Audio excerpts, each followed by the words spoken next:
Safety nets are overrated, yeah. If you make one, you will fall. Too much of a temptation, yeah. There's a comfort in the crawl. Now I've been on my feet too long. I know I'm strong, just looking for some solid ground, so I can start to run. I don't wanna be tired, moving so bad, right. I don't wanna be tired, feels like it's my time. I don't need your light.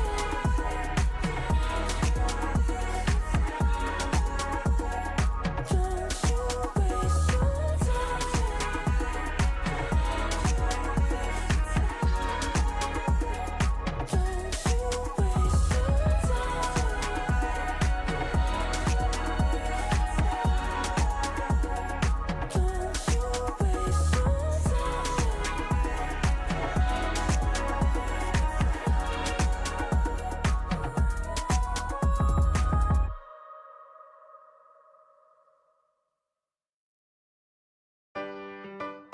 Yeah. La la la la la la la. Yeah. Your life hits hard, but I hit right back. I never back down, I keep it on track. It's the same day with no problems. I keep rising from the bottom. Cause when the sun comes up and I look around, I can feel that love, I can hear that sound. They're never gonna hold me down, I'm higher than the ceiling now. And then I need to worry about, cause I got no problems. I know it's gonna be alright, it's getting better every time. Nobody's gonna kill my vibe, cause I got no problems. Yes, every day was a war. Yeah, it kinda took a while. When they tell me I should stay, I just jump with a smile. Yeah, it's hard until you notice. Everybody's got their moment. When the sun comes up and I look around, I can feel that love, I can hear the sound. Listen up. They're never gonna hold me down, I'm higher than the ceiling now. And then I need to worry about, cause I got no problems. I know it's gonna be alright, it's getting better every time. Nobody's gonna kill my vibe, cause I got no problems. Cause I got no problems. Cause I got no problems. Do you feel a little down? Say it. No problems. Let you in but you out. Sing it. No problems. They're never gonna hold me down, I'm higher than the ceiling now. Have none I need to worry about, cause I got no problems. They're never gonna hold me down, I'm higher than the ceiling now. And none I need to worry about, cause I got no problems. I know it's gonna be alright, it's getting better every time. Nobody's gonna kill my vibe, cause I got no problems.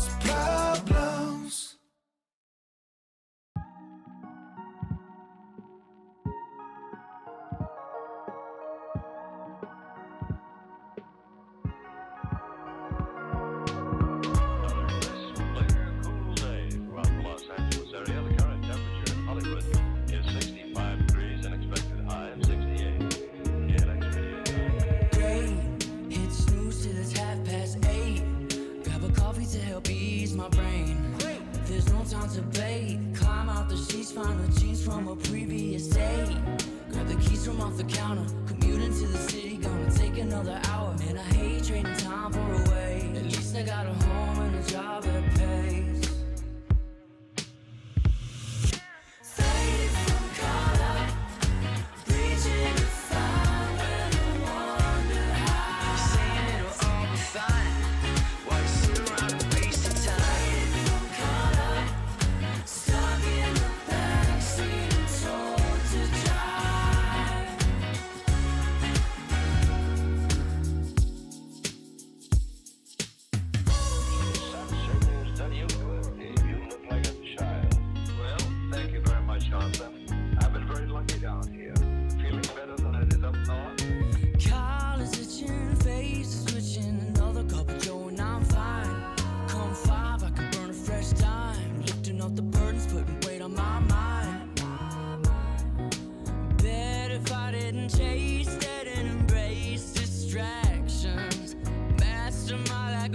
distractions behind.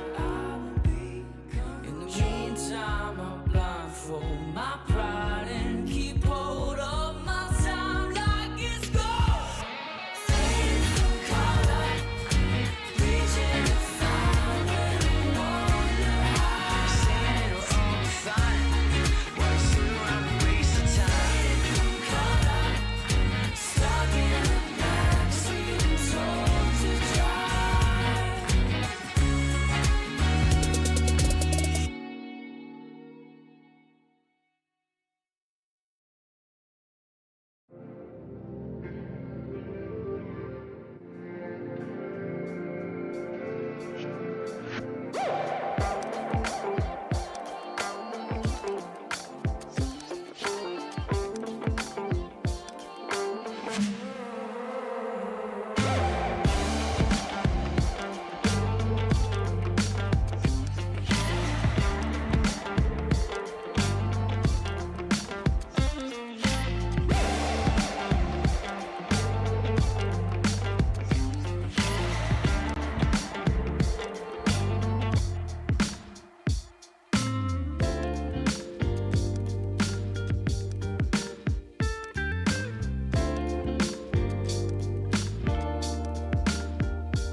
I pack my suitcase, headed out the door, I keep my shoes laced. 2,000 miles away from home, a couple dollars in my pocket, never stopped the boy before.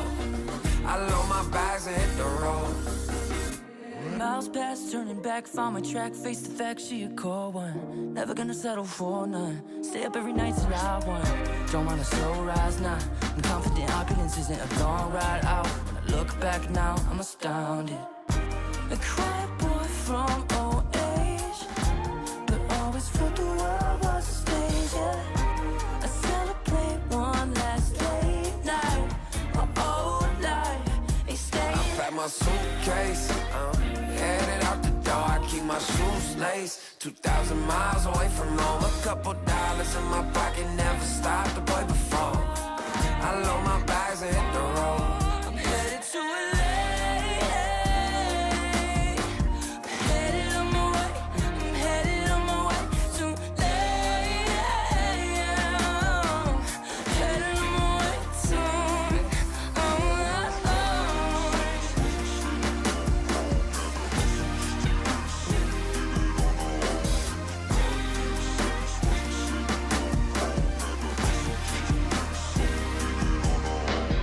couple thousand miles, throw it on the dash.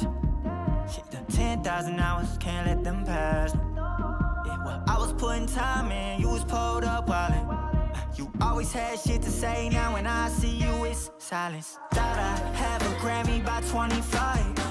Commas after commas next to dollar sign, yeah. To remind myself why I'm living this life. Look at all the late nights, it'll all come in due time, yeah. Made for the fight, for the pain and the climb. Tied to the life I chose. Stay through the night, another day, another dime. Race against time. I couldn't just lay by and wonder what I could have made mine. I'm closing on the moment, no one's gonna hold me down. I pack my suitcase, headed out the door. I keep my shoes laced. 2,000 miles away from home. A couple dollars in my pocket, never stopped the boy before. I load my bags and hit the road.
You feel like something new.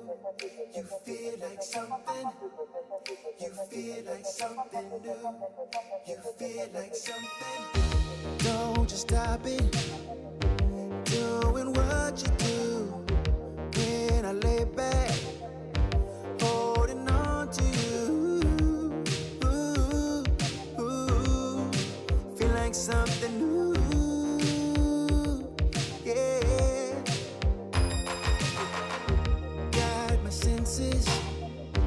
Here on overload, all my body is for you to hold. Ooh, ooh, ooh. Feel like something new, yeah. And I never thought that I got me wanting. Never thought that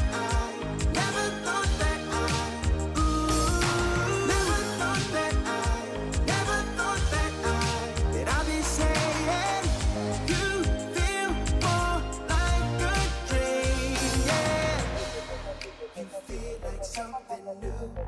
You feel like something. You feel like something new. You feel like something. I feel like I'm in another galaxy. Take my time in your eternity. Ooh, ooh, ooh. Feel like something new.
Welcome back to ESL Challenger Season 49. The Oceanic region continues. I'm T-Tam, and I'm reminded that every single day I'm joined by the GOATs, my normal co-caster Michael, and my second favorite person in the world, perhaps, and maybe I shouldn't be saying this with my wife around, Jordan. Jordan, how are you feeling? Who's the first? That's what I want to know. My mom. I don't think there's any Your doubts mum. about that. I'm sorry, Jordan. You're not better than my mom. I'll take number 2. That's fine. Yeah, I'm doing good. It's been a big day for me. I think it's going to be a big day for everyone involved, maybe perhaps you being the exception, but at least for us down here in Oceania, obviously a lot happening over the course of this weekend. Today was the media day for Deep Frag Invitational, so both Vantage and Mindfreak up in Brisbane at the moment, and they've been doing media all day and now settling down for some Counter-Strike this evening. I was down there as well, so I've driven up and down and all over the place, been busy day. So, yeah, look, we'll see how tonight goes. I'm expecting it to be a pretty interesting one. Oceanic Counter-Strike has been on the up and up in many ways, predominantly in the fashion of, hey, lots of teams getting international opportunities, lots of teams getting interesting local lands and everything as well. What's not to like? Maybe the results, but hey, that's a conversation for another time. Vantage right now looking good in the group stage standings. I think Rooster should probably be up there, but listen, I don't know how these things are calculated. I'll be perfectly honest. Remember, guys, right now both of these teams are fighting for a lot. It's not just about getting to the playoffs, it's about how you get there as well. For Mindfreak, that's a question of if they get there. For Vantage, it's a question of can you get to first place, can you secure that upper bracket final, immediate start to a playoffs run, immediate start to the next to the road for the next season of ESL Pro League. Yeah, most definitely. I mean, I think there's definitely a lot to be said about this run that Vantage have had so far. It started a little bit shaky. Pretty close win over Underground, which isn't exactly the strongest of competition, as you can see there, sitting at 9th for the season overall. But it's kind of gotten better as they've gone on. They were able to beat Mantra. Okay, that's decent again. Nothing too outrageous. Did drop a map to... Oh, actually, dropped both of the maps to only one word. That's where they've got those 2 losses coming from. And then apart from that, moving on with... some I think forfeit wins against Housebets, who might have been overseas playing in the EPL matches and such like that at that time. So look, it has been a pretty decent run so far from Vantage. On the other side of the coin, Mindfreak as well, we've sort of seen be a little bit up and down, and that's kind of just the nature of the beast. But again, this Art of War / only one word roster seems to be a bit of a giant slayer in the sense that they are a somewhat inconsistent team, I would say, but they do really push some of the top teams. So I think they're definitely one to keep an eye out for. So I don't think necessarily losses against only one word is a hugely concerning factor for me. So right now, where it's sitting for both of these 2 teams in the season, both Mindfreak and Vantage, I would say it's kind of like neither here nor there necessarily. Like, I want to see a little bit more from both. I think they've both had some okay starts to the season, but it's nothing to get too excited about. You've still got to get past some of the other strong competition in the league. Rooster obviously being one that neither team has played against. Talon as well, a conversation point there, and then one another too. So there's quite a bit still to be said for both these 2 teams, and a bit of a climb still remaining throughout the sort of last 3-4 weeks of this season. And look, it's incredibly important that you don't stumble over another one of the up-and-coming sort of teams within the season, right? And both of these teams are just that. You lose over here, your chances of having a very deep playoff run from the very beginning get a little bit lower. Not gone entirely, but do get squeezed down just a bit. Now, I'm wondering who's going to be doing some of the squeezing out over on Vantage. I've been hearing all about this young man from you. It is our Qadiyya player to watch, Swersion, Turkish flag, and still down under. Looks like he's been rocking and docking. Yeah, well, I mean, the funny thing is you've been hearing about it from me, but I'm actually not like the first-hand account as to what this guy's going to be able to do. I'm the second-hand account because I've been hearing about him from other people. I actually haven't watched him play just yet in this Vantage roster, but been hearing good things. He apparently played over in Europe, and he linked up with Savage in a pug. They ended up sort of having a conversation, and Swersion told Savage that he was moving to ANZ and then got sort of set up with a couple of contacts that way. So that's how this network has got him all the way into this Vantage roster at some point. But apparently he's pretty good. I did see him today at the media day. Didn't actually talk to him, but yeah, look, I'm quite keen to see what he's going to be all about, because it's not often really that we get players that are imports necessarily to ANZ. There have been obviously quite a few notable ones in the past, Urcast being a particularly household name at this point, but Bogeyman as well. I don't know if you've heard of him. Came through from India, had a bit of a stint in ANZ for a while. There's a few of the Hong Kong players as well. Freeman, True. I don't know if you've heard of him. He's kind of a big deal around these parts nowadays. So there's a few imports coming in, and Swersion might be the most recent of the impressive imports. Let's hope at least that will be the case tonight. Look, I've got my fingers crossed. I'm looking forward to it. Always a good time, and our veto is going to be straightforward. We've got Anubis to start things off. Guess who knew that beforehand? Our producer. Look at this video being played in the background. This sneaky bastard. He knew. Look, honestly, these days, is it really much of a surprise that we're going to be going towards something like an Anubis? It's a very, very popular map in the pool. We know both teams do tend to play it a little bit. It has been a bit wonky for Mindfreak of late. But again, you have to kind of consider that some of the results that we're looking for from them have been internationally. They did play it against Namiga They at ESL League. 11-13, as in they lost, but it was an 11-13 versus Eternal Fire, who is probably the best team in the world at Anubis. I'm sure they've got something in their back pocket for it. Exactly. So this is kind of where I was going with that. I think that there is definitely still something to be said for them. They did play Liga as well, where they kind of got blasted by Namiga. So there was like a close result against Eternal Fire. They got blasted by Namiga, but it's obviously in the map pool enough in the sense that if they're happy to be playing it internationally against some of these big name teams, as an example, obviously Eternal Fire being one of those, I think you're really looking at that and saying, well, Mindfreak should be pretty happy here, and Vantage have the track record on this map as well to say that they're very, very comfortable going on to an Anubis as well. As are most ANZ teams, it is a map that just everyone plays in this region, so can't really get away from it. Is Anubis to ANZ what sort of Ancient was becoming to Asia for a little while in the middle? Yeah, I think so. I mean, obviously, Ancient is kind of Ancient to ANZ as well. There's a lot of teams that like to pick up Ancient. Honestly, these days it sort of feels like everyone's really playing a bit of Mirage, Ancient, and Anubis, and then your pocket picks are the nukes or the trains potentially if they're on offer, something like that. So I think there's definitely a general across the board level of comfort on these kinds of maps, and it's kind of like a failing of the BO1 system, but also a benefit of the BO1 system in the same way, where when you ban down to one remaining map, neither team is really going to end up being disappointed by that map, like, because you've just taken everything else out of the map. Like, if you are not happy with a map, it doesn't get to the point where you actually end up playing it in a BO1. So on one hand, that's good because both teams in theory should be pretty comfortable on the map, but on the other hand, I think it does take out a lot of like the added benefit of having a strong map pool in a situation like this when you end up playing these BO1s. So for the team that perhaps is a better team or a little bit of a stronger team or has a better grasp of the map pool, it could be seen as a bit of a negative. But at least today, both teams moving on to Anubis are really not going to be too disappointed. Now, look, what I'm looking forward to also is just keeping an eye out on Mengovi, right, for the Vantage side, because obviously he's AWPing, he's the Vietnamese import of some sort or the other. I won't lie and tell you that I know exactly what his situation is, but it's interesting. He's the player who takes the most opening duels on their team just in entirety, right? So if you're looking over towards the CT side of things, he generally ends up on 33%. That's insane. That means generally you've got a very mobile oppo, got a very aggressive oppo who's being set up for a lot, is calling around himself a lot. It drops off like a cliff in T side, but even still, overall, that generally makes for some very fun Counter-Strike. Does it make for some very fun Counter-Strike on Anubis, though? Opportunities to get aggressive, sure, but it doesn't feel quite like your Dust 2s or Mirages, does it?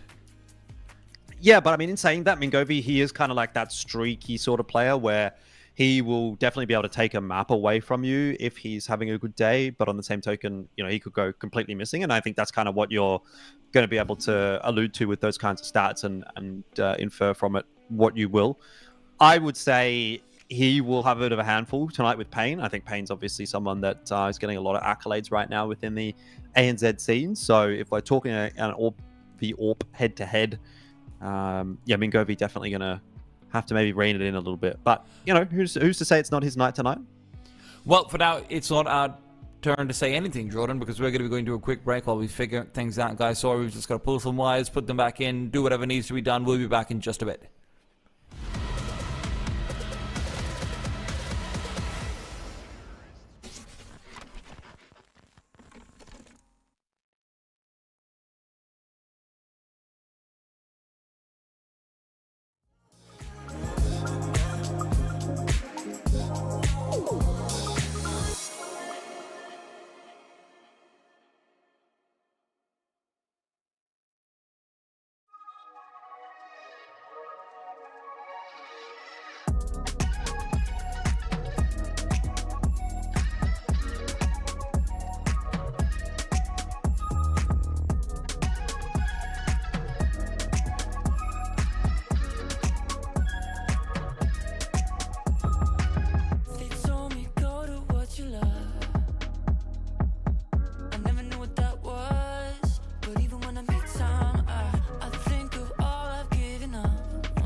that's so overrated.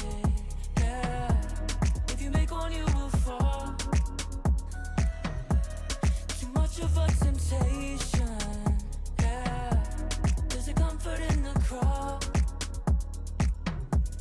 Now I've been on my feet too long. I know I'm strong, just looking for some solid ground, so I can start to run. I don't wanna be tired, moving so bad, right. I don't wanna be tired, feels like it's my time. I don't need you now.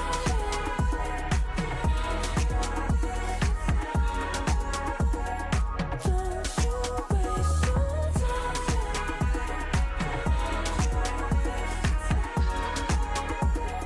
Don't you waste your time.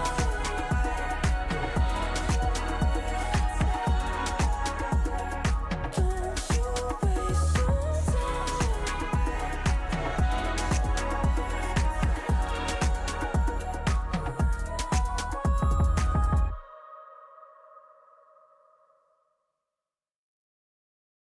We're not the only ones. We're not the only ones. We're not the only ones. We're not the only ones. We're not the only ones. We're not the only ones. We're not the only ones. Days gone.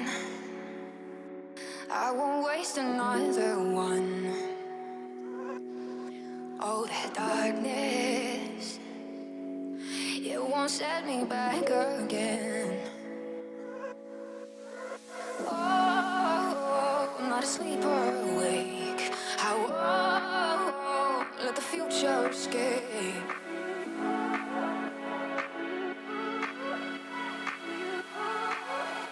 Take me back to you.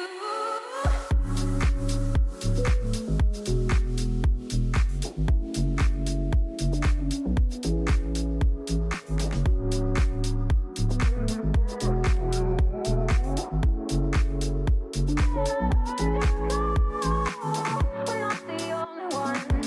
We're not the only ones. We're not the only ones. We're not the only ones. We're not the only.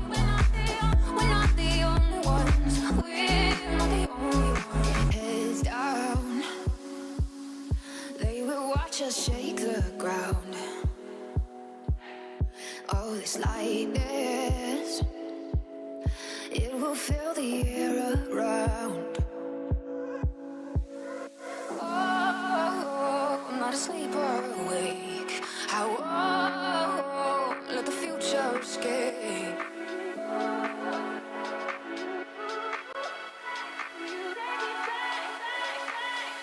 Back to you.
my brain. There's no time to bait. Climb out the sheets, find the jeans from a previous date. Grab the keys from off the counter. Commute into the city, gonna take another hour. Man, I hate trading time for a way. At least I got a home and a job that pays.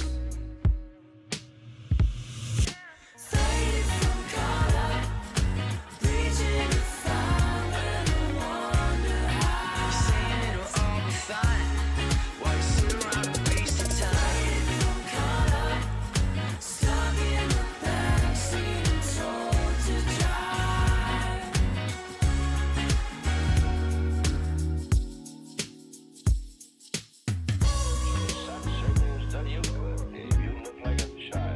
Well, thank you very much, Arthur. I've been very lucky down here. Feeling better than I did up north. Collars itching, faces twitching, another cup of joe and I'm fine. Come 5, I could burn a fresh dime. Lifting up the burdens, putting weight on my mind.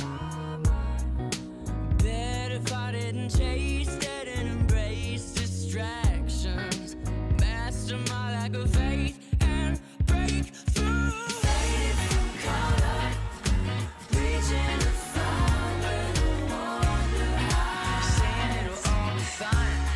Why you sit around and waste your time?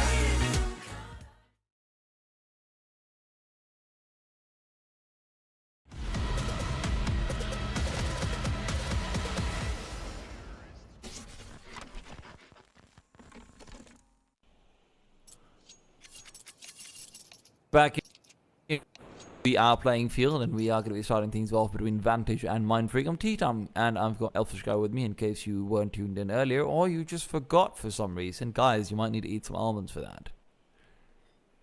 Yeah, eat some almonds. Match paused. Has me a little bit concerned.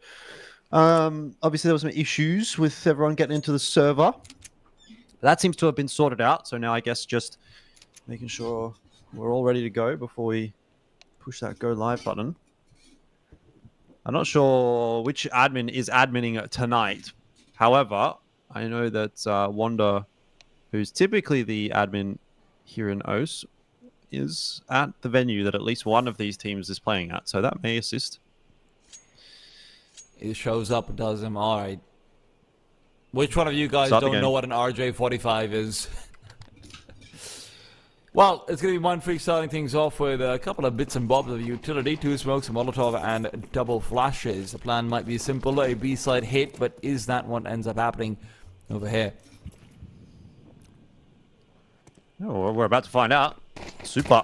Just going to have a little bit of a look. He's gone hunting for some info, and he's definitely got some info. More than what he bargained for. Headshot through from him. Oh, no. For him, even, from Gump. And Tux is going to be meeting a rather untimely end as a effect of a trade, but end of the day, Mindfreak are going to try and barrel their way into this B bomb site, and that hasn't really quite worked out. Not the way that you'd like to have, given that they did get that opening pick. So decent start in the end there for Vantage. Yeah, especially for Swerzian, right? You're watching out for those 2 players out in middle who are playing the fast rotate. They clear out bridge very quickly, move back over through, and because Mindfreak's taking some time and actually breaking onto the bomb site despite the initial first kill that they're able to find, ends up being a very effective rotation. So Vantage take the pistol round. No bomb planted either, so the only investment you're going to see into this one from Mindfreak is a couple of deagles. Yeah, nothing too surprising. Without that bomb plant, they don't really have the money to invest, so main aim of this round for Vantage is just to, at least ideally, take through all of the rifles. Obviously, you'd like to take everything through if you had the option, but as long as you keep all 3 rifles alive, I think that's where Vantage end up being happy enough. Mindfreak for their own right, really just setting up a fairly default kind of a start here. Looking to see if those deagles can maybe do some damage. Tux and Texter haven't been given that responsibility. So far, not having any success. Money. I think always having a good time. As the Swerzian.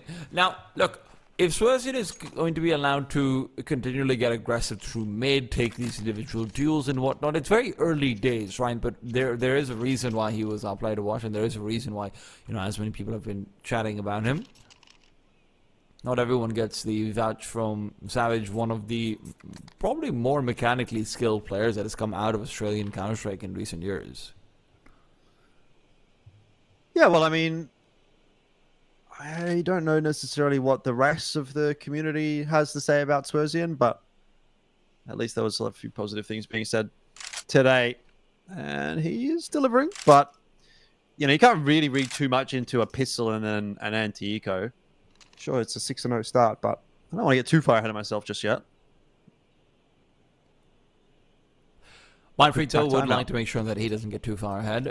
Wondering what this round is going to look like, because you're looking over towards the buy. They've got a single flashbang purchased up by Gump, so you're really relying entirely on just taking straight up aim duels. CT side, on the other hand, are fully going to be decked down. Maybe the only thing lacking is a couple of more kits, or maybe just the one.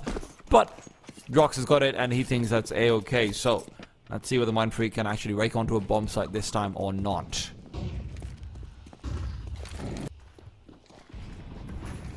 Moving a little bit quicker through the map this time. Vantage already taking pretty much full control of water. Ooh. Super untimely little bit of information coming in his direction in the form of a bullet in the back of his head from Tux, which has allowed Mindfreak to work their way over bridge into middle, and now starting to pressure in on cams, where Jinx is waiting, but only an MP9. That incend, it won't even slow Mindfreak down all that much. Tux wanted to go through. The rest of the team maybe didn't. Oh, no. And that might be the undoing for Mindfreak. 1-for-1 so far in that engagement, but given Mindfreak got the opening kill, they have got enough for those trades to come through nice and clean, and first gun round on the board. That's such a strange round from Vantage through and through, right? Like, initially you understand why the killer's given over, because Swerzians are playing out towards bridge. They're trying to play double canals push. Understandable, right? You just can't cover off that second play in canals. It's not possible. But after that, in middle, there's this fantastic incendiary into camera, which segments off the first player that you're able to take down. And then there's actually a very good incendiary as well coming out from the players rotating, which funnels, which has players funneled into it via the grenade thrown into camera as well. And because they've got so much util damage, Vantage feel like they just want to push out the smoke and take these duels, but that's where they end up losing out to Mindfreak and their lack of utility on their end. So it ends up being a bit of a, bit of a faulty call, but that's great news for Mindfreak. They're going to be able to get themselves on the board and have a much more comfortable buy in this round.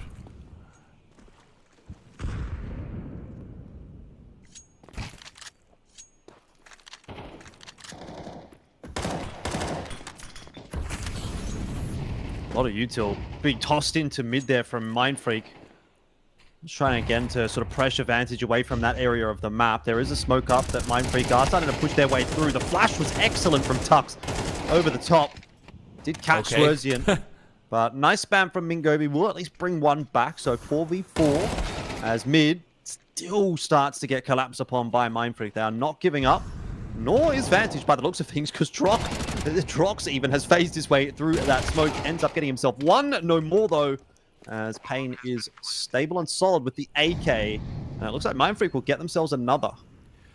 That's really good timing on the flashbang in middle from Tux coming through, right? They wait for the flash to be thrown out for the CTs just in case there's going to be any sort of, mid-take. But no, this round is still on. Super's back into the bomb site. He doesn't have the kit. He doesn't know where to find it as well. Remember, Drox fell far away. He had to take the dual Gump. Didn't know about the lack of kit, and, well, he will punish it regardless. Mindfreak taken away with one alive. Yeah, a little bit more expensive than they might have liked it to have been, but one too many members for Vantage to deal with, and that's exactly where you'd want to be if you're Mindfreak. Having lost the pistol, went down 0-2, bring it back to 2-2 here. It's their turn to now start controlling this game. Money essentially broken for Vantage. 1900 loss bonus. And a match pause, so this could be one of the nights of all time, actually, here in ESL Challenger League Oceania. Jordan, there is an ancient bathhouse here on this map, right? And Anubis on the A side. What do you feel about bathhouses, right? Just in general, what are your feelings on them? Bathhouses? Yeah. Like, I don't think I've ever been to one. Because I've seen a lot of them in, like, sort of museums and stuff, or maybe not museums. I'm not sure what you'd call them, but like, renditions of ancient buildings and everything, right, that you can go into. And I've always been curious, like, it does sound kind of like a good time with the boys, but also it does sound kind of like, isn't that kind of icky and gross that everyone's bathing together? Yeah. It's a bit of column A, bit of column B. I think you have to be really comfortable with your friendship or camaraderie. Oh, For I'm just example, thinking about cholera. we shared a room once, That's you true. and I, in Mongolia. But I don't know if I would we had a great go to a bath together over bathhouse there with as you. well. Yeah, we just had to make do with the tub. The thing is, our entire hotel room was the tub because the bath didn't. Well, the shower didn't really drain very well. So it was not by choice. Let's just say. Oh god, that was funny. And the solution, for context, that the hotel had was that they just put a strip of wood down to make it so the flood shouldn't get out. But the unfortunate reality is that, as with any other dam, water still comes over the wall, especially if it's only half an inch high. But maybe we can go back to bathhouses later on. Hopefully we don't need to. Vantage will be looking to maybe stop getting their hands so dirty. USBs, and they can let go of them real fast.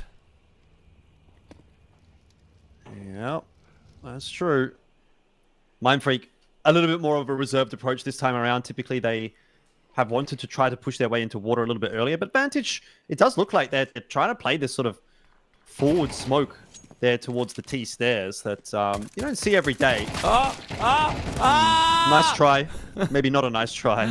Either way, it hasn't worked out. It was never really going to work out, let's be real. Crunchy here. Going to get 2 for free. 3 for free. And that's the round done and dusted. USP's just no goods. The agony. Jordan. Yep. Oh. I'm sorry, that's wrong. It happens. It does happen. happens. Sometimes you just have one of those rounds, right? There's been a lot of tactile match. You're not at your own setup. Probably got sweaty palms. But things should be getting sweaty over here regardless. Vantage once again without any kits, and we're going to be seeing whether they want to start things off with any aggression early on. Again, it will be a fast peek from Super back out towards B main. That might call for rotations overhead as well. An aid that is eaten by Crunchy.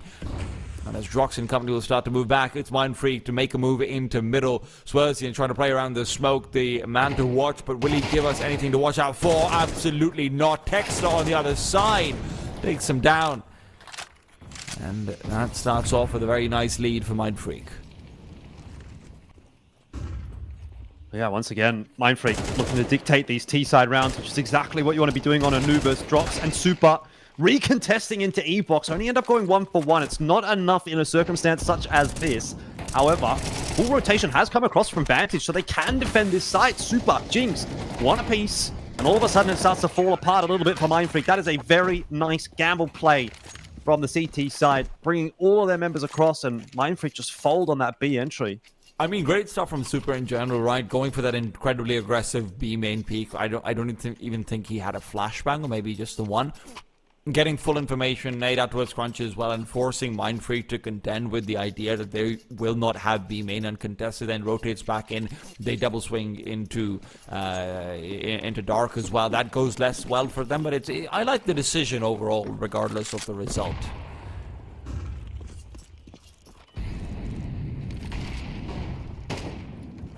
Pain. Well, right back into the swing of things. Mindfreak do have that buy, and as you were about to mention, I'm sure their Pain has got the orb.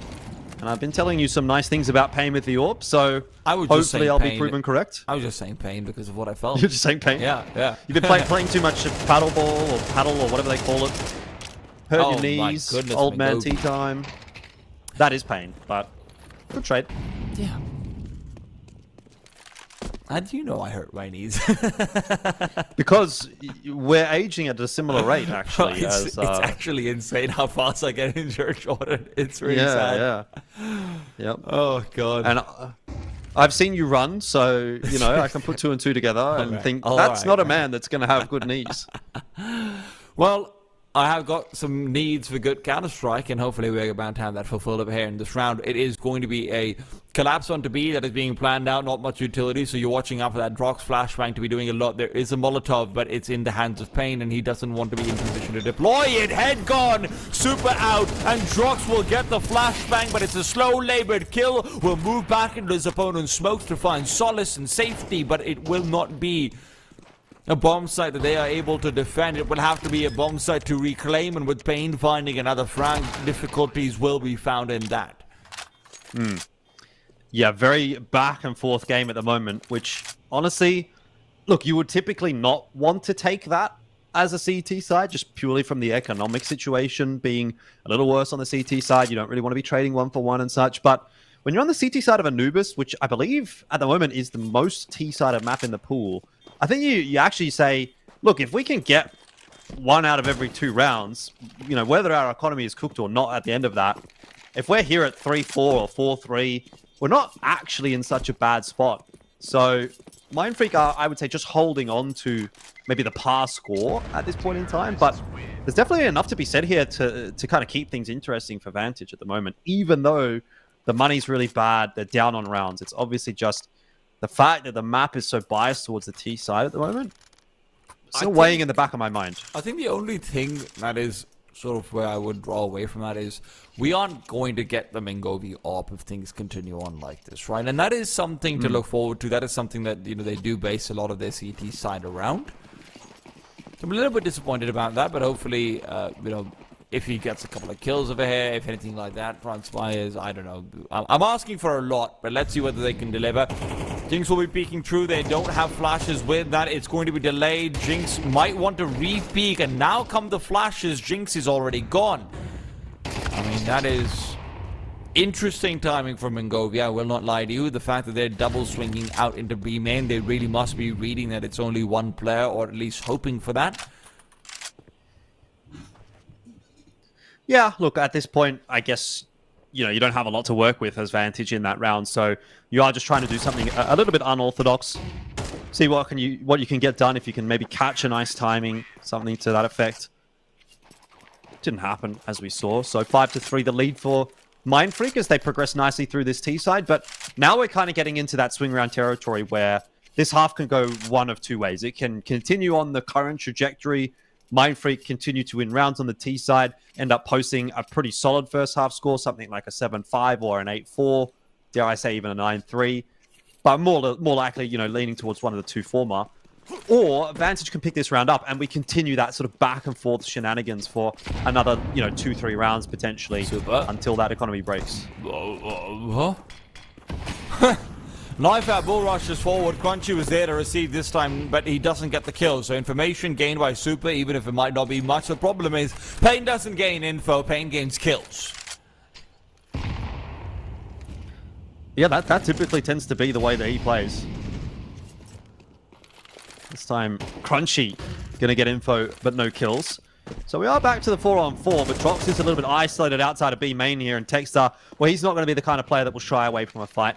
I don't know how much Texter you've been able to watch, you know, how much Texter you've been exposed to, but I think he's a really, really fun player to watch. One of the sort of standout riflers of maybe the pre-COVID era of Australian Counter-Strike, but unfortunately he had a VAC ban, so he never ended up in one of the top teams, similar to Tux. I think you could have very easily seen a world in some way, shape, or form where Texter and Tux may have ended up being a core player in something like a Greyhound of, you know, the same caliber as someone like maybe an Inns, an Alistar, or a Hats, a Malta, like these kinds of names.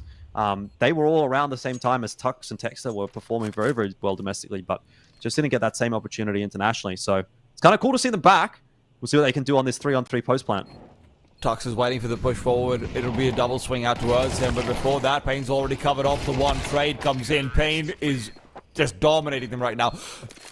I don't know why Mingovi's pushed all the way up into practically the A road and T. I don't even know what that place is called because that's how rarely we have duels over there. But like sort of the A road in T spawn leaves A side completely open with no one in middle either. Normally you see players just holding on to A main at the very least, you know, putting themselves in position to contest the pillar.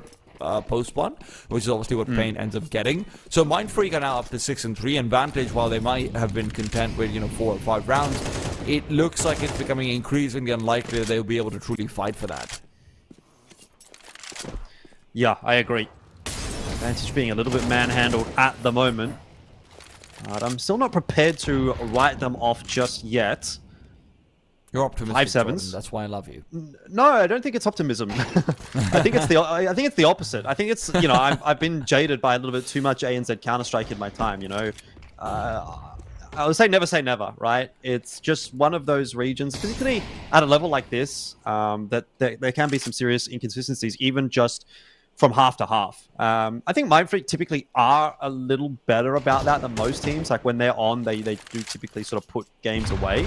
But Vantage, I think in particular, definitely are one of those teams where they can really go missing for a half and then just show up in the next. So I'm not prepared to write this one off just yet, especially as well considering, we're looking at a round which has a couple of deagles, a couple of 5-7s, definitely some damage can be done, as we're seeing onto Tux and Gum. So not impossible for Vantage to get something out of this, but Mindfreak negotiating it nicely. Haven't lost a player just yet. Have now taken the A-bomb side as well, quite methodically. Lots of util getting tossed over there. The smoke's obviously covering Cams and Heaven. A flash in through the window gets Mindfreak in onto the site without too much stress. And that'll be, you would think, another round here for Mindfreak with Crunchy doing the cleanup duty in the middle.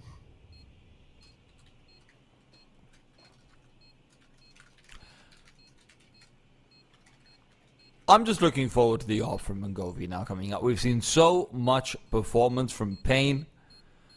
And Jordan, I will give you your plaudits. You're a wise man. Do you want to ask me why? Or will you be egotistical and just accept it? No, I'll say why. What I want to know. Because Swersin started off 6-0-0 and now he's 7-8. And you told me, hey, chill out, T-Time. I didn't. I really didn't.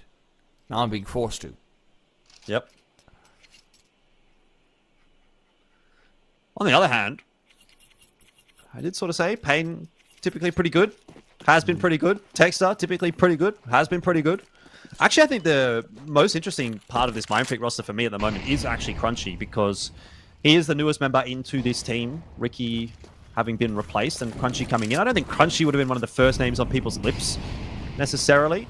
He's been sort of in and out of the ANZ scene for a little while, but has done really well for himself. Good numbers coming up here. I thought he was respectable at ESL Pro League as well, which might have actually been his biggest event in Counter-Strike thus far.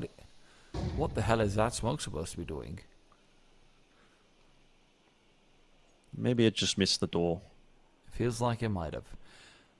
Swerzin's going to be missing the smoke, though. He doesn't realize how uncovered he is, why this Texture can move in if there's a flashbang with it. But no, the grenade, and he's been isolated. It's not a miss at all, Jordan. It is a play. And Swerzin's the one to make it. Now watch out for Drox, as he will be the only player on this B-bomb site. Pain, Molotov out towards back of Ninja, but there's nobody there. Mangovi's been able to get us first with the AWP, and they continue to contest, but the bomb is still planted. It's a team kill. It is disaster. Sverzin, an absolute antithesis of his start, but now he has to deliver.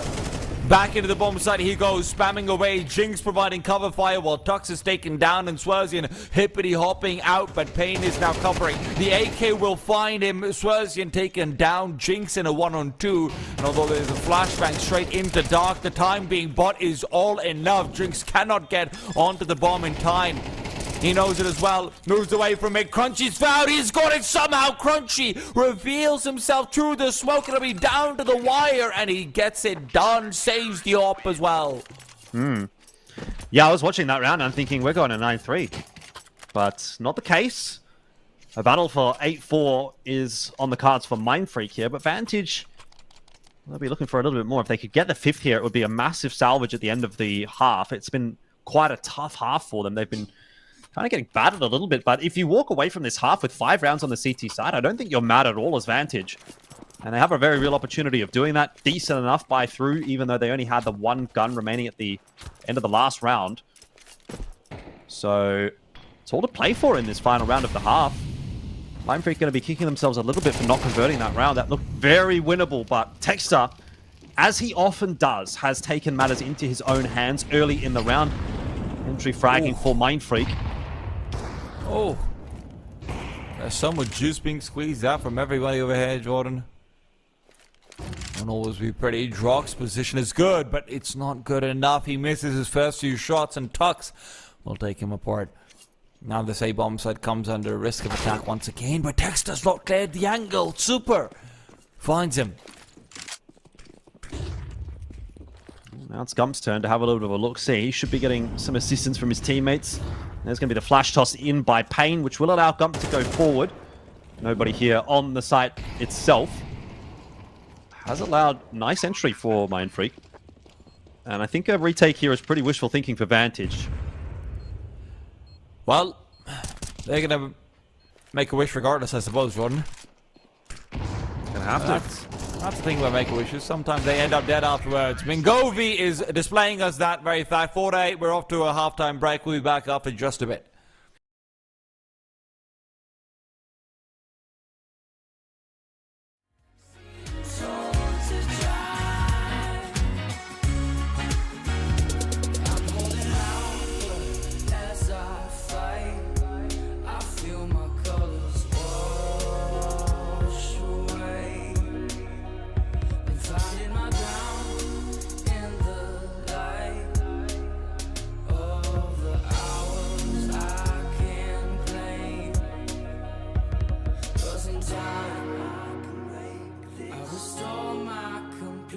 And find that I left my distractions behind. In the meantime, I'll blindfold my pride and keep hold of my time like it's gold. Faithful color, reaching to find when I wonder how. Say it'll all be fine. What's the right waste of time?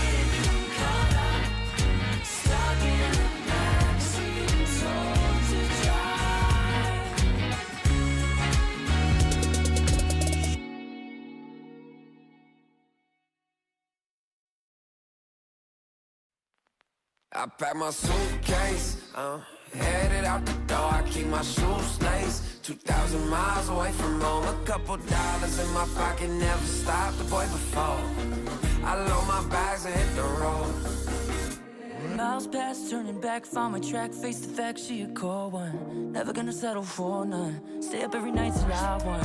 Don't want a slow rise now. I'm confident opulence isn't a long ride out. When I look back now, I'm astounded. A quiet boy from old age, but always felt the world was a stage, yeah. I celebrate one last late night. My old life ain't staying. I pack my suitcase, headed out the door. I keep my shoes laced. 2,000 miles away from home. A couple dollars in my pocket, never stopped the boy before. I load my bags and hit the road. I'm headed to LA.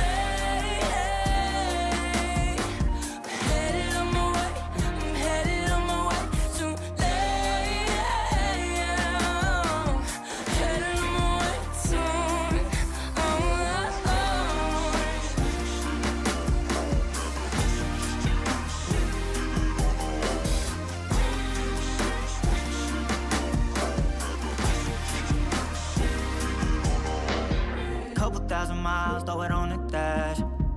Shit, the 10,000 hours, can't let them pass. Yeah, well, I was putting time in, you was pulled up wildin'. You always had shit to say, now when I see you, it's silence. Thought I'd have a Grammy by 25. Commas after commas next to dollar sign, yeah. To remind myself why I'm living this life.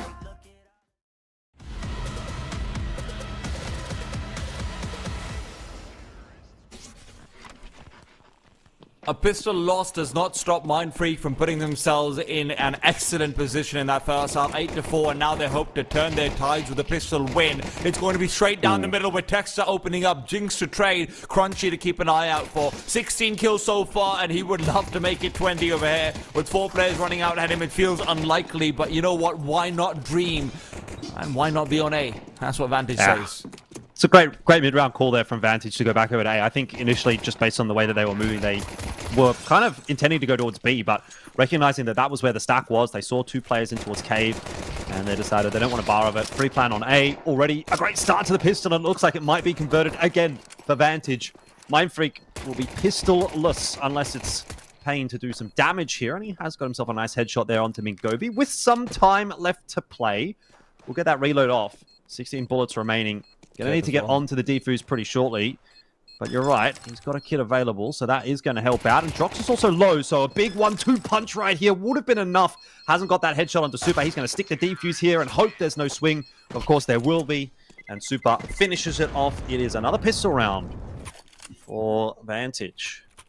Great job from Super over there. Honestly, I thought he might end up overextending a little bit too much and giving his own life up as well. But, you know, waits it out, recognizes he's got all the time in the world.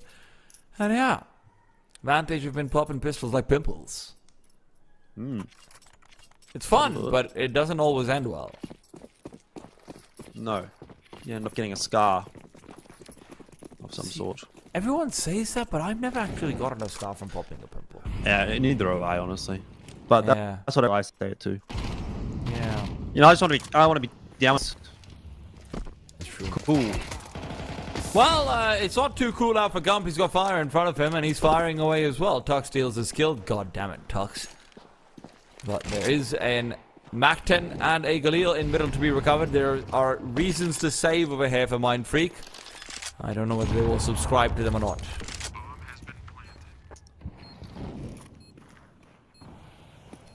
Looks like they're going to stick around and just see if they can do a bit of damage. That hasn't really worked out for them. Payne at least will be able to take that one Galil through. It'll be useful. Crunchy's on $1,300, right? So Tex has on $1,600 too. You're not going to have the most money going into the next round. The good thing is, because of all the kills that Payne got in the pistol and this one, you are going to have an AWP very early, and Vantage might not expect that.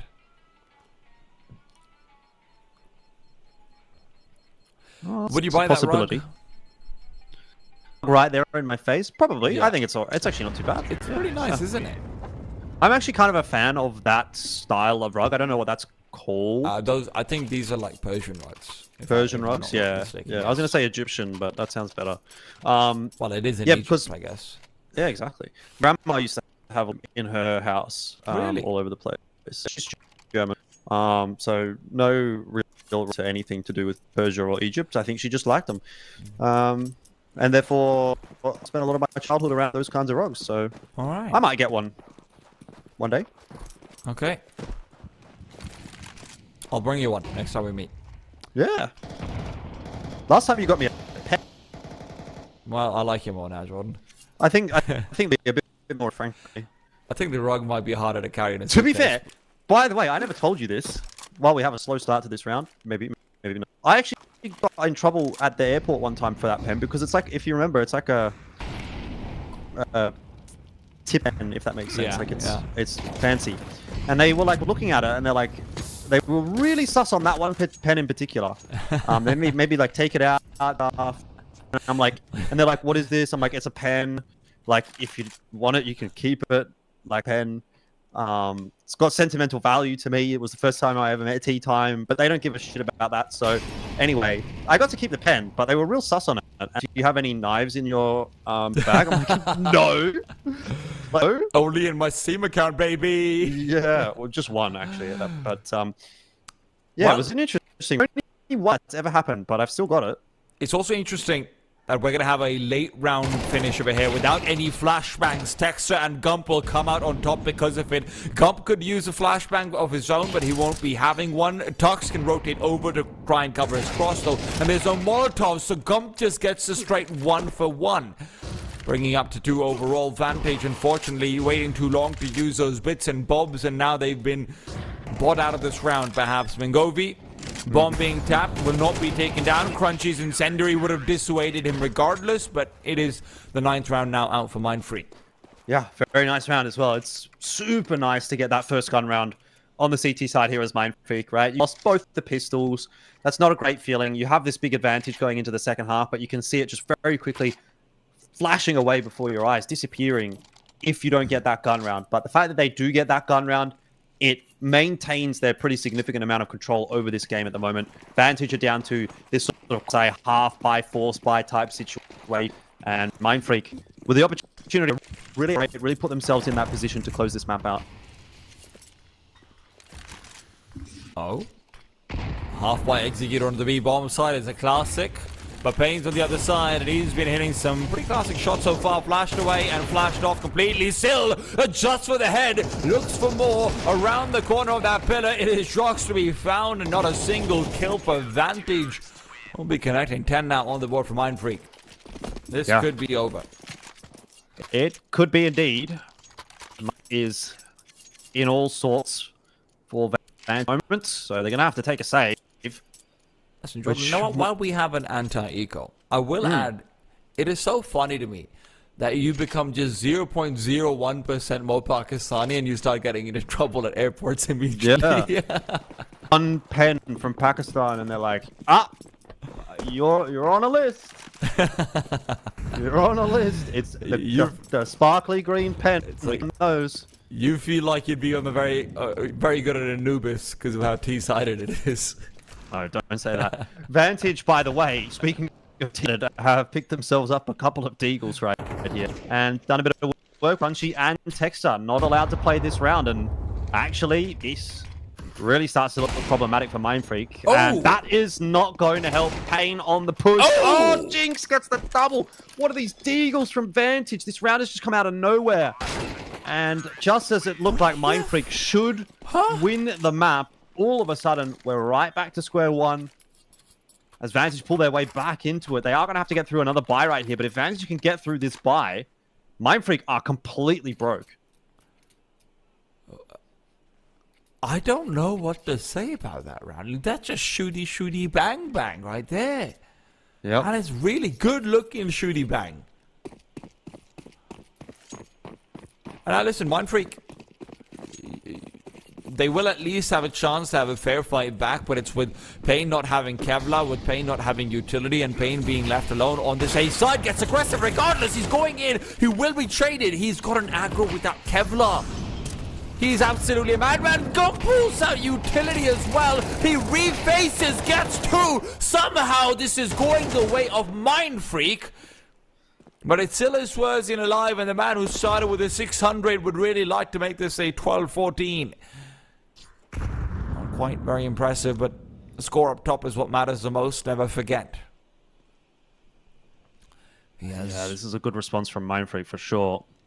He's abandoned the bomb to go for a flank out in the back. This could work for him, especially if Crunchy gets eyes on the bomb. That could be really good. Crunchy's not pushing though, and Tux is going to be the one to look for information. Should he find himself inside camera, that would be some sliver of safety, but he is not considering the flank at all. Now he does, turns around, but it's not the right timing to rejiggle and rethink. Crunchy starts to go back out towards mid, worried about a B-side hit, but then I think he might have been given the call that the bomb wasn't there, but they're still confused. Haven't registered it. Incendiary out, and now Crunchy will be committing as well. It takes time to pick up that bomb, and Swervian's been making noise. Smoke down as well. Crunchy knows to start pushing forward. That smoke could be used as a lurk smoke to get up to pillar by Crunchy as well if he's feeling particularly brave, but now the timing's been missed, but maybe not. Already at pillar, Swervian looks away, and that's Crunchy to shut it down. Yeah, that's really painful for Vantage. You know, Swervian did pretty much everything right in that round. Got it down to the 1v1, but just not able to win it. Really, really nice timing onto Tux, of course, and a nice choice to go for that big flank, that big wrap. But sometimes that's the way the cookie crumbles, and for Vantage, they're going to need to pull off another miracle here. Maybe not quite in the same vein as the previous with the Deagles, because they have at least got a few AKs to play with, but they are running out of time, and you know, Mindfreak are not looking threatened enough on this CT side to make me think that they're not going to be able to close this map out.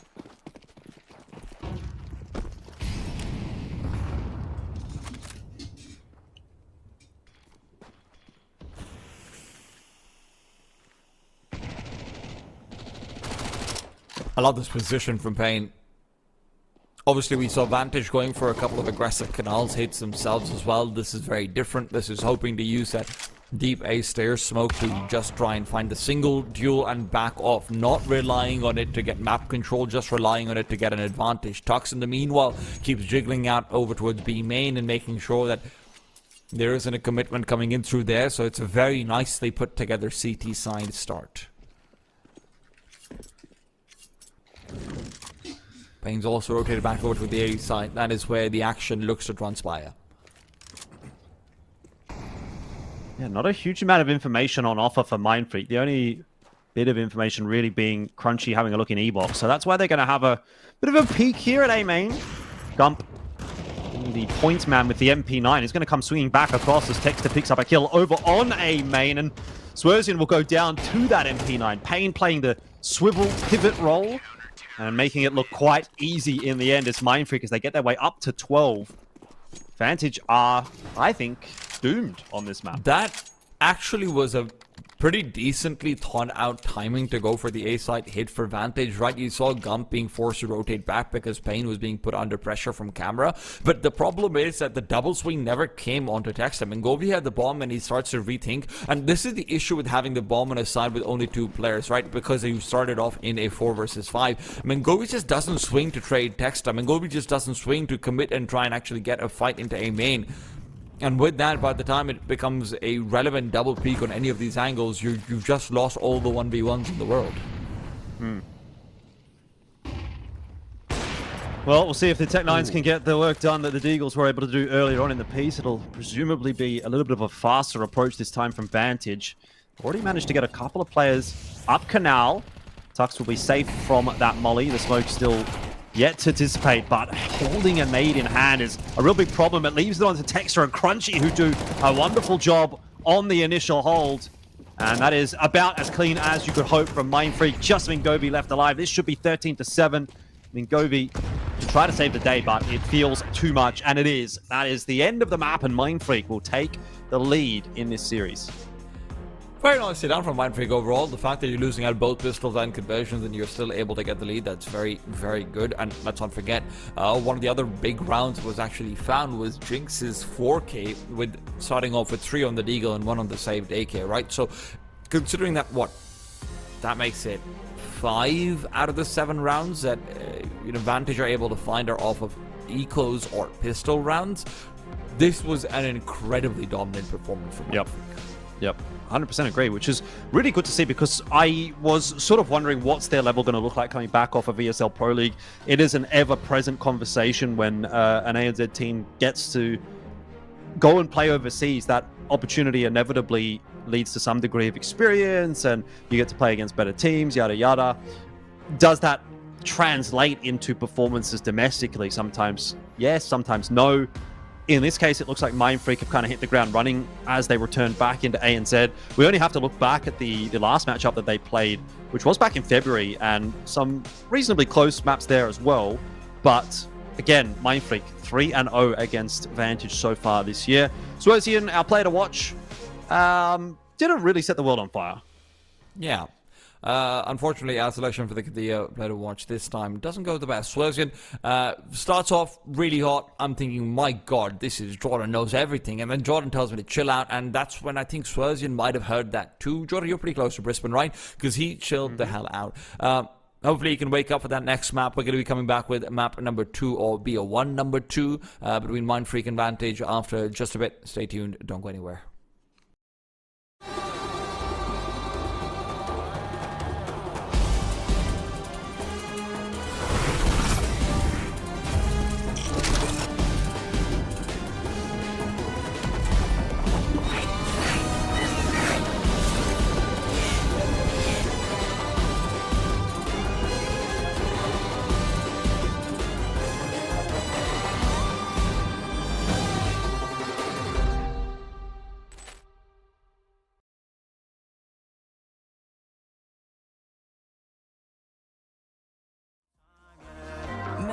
For the fight, for the pain and the climb, tied to the life I chose.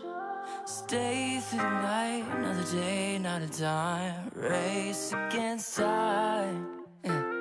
I couldn't just lay by and wonder what I could have made mine. I'm closing on the moment, no one's gonna hold me down. I pack my suitcase, headed out the door. I keep my my shoes laced. 2,000 miles away from home. A couple dollars in my pocket, never stopped the boy before. I load my bags and hit the road.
feel like something new.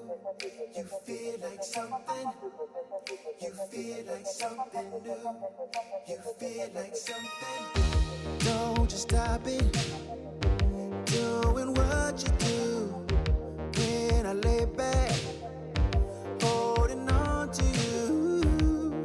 Ooh, ooh, feel like something new.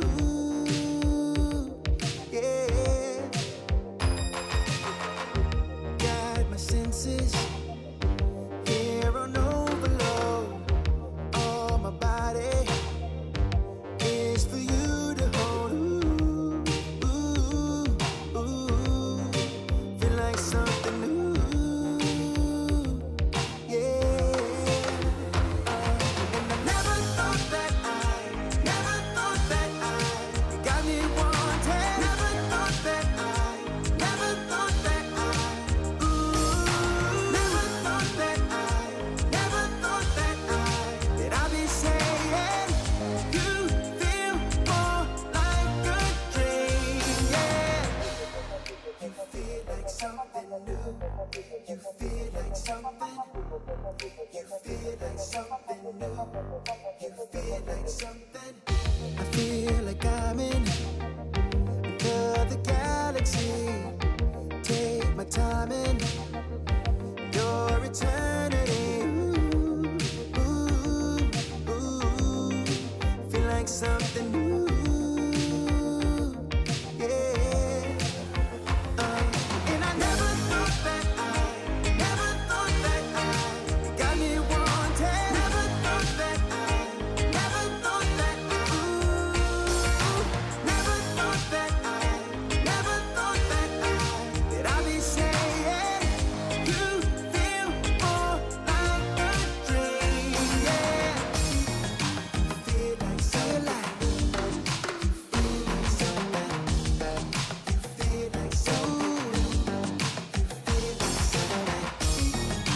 feel like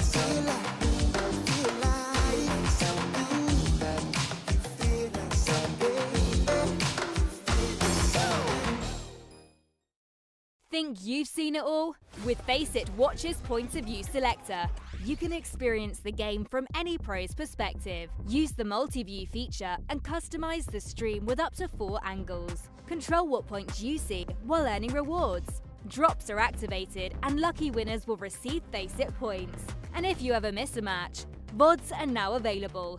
Get instant access to demos with multiple POVs and commentary. Watch it, control it, Faceit.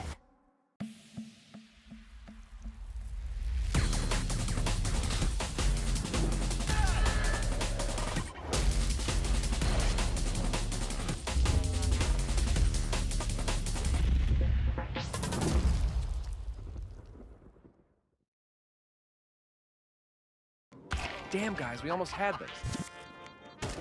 Thank God it's over. Bored of endless matchmaking?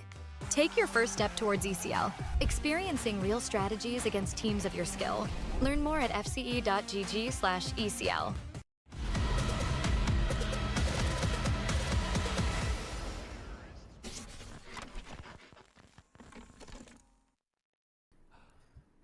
Ladies and gentlemen, welcome back to ESL Challenger League Season 49 Oceania. I normally don't say ladies and gentlemen because it does feel like obviously Counter-Strike's a bit of a male-dominated space. You don't really want to presume, especially when it's, sometimes a bit of a smaller broadcast. But every time I'm working with Elfish Sky, the women do not stop coming in the Twitch chat. It is so difficult to keep you away. So ladies and gentlemen, welcome to the show. We're going to be back in it with map number 2 between Mindfreak and Vantage, or the second best of one.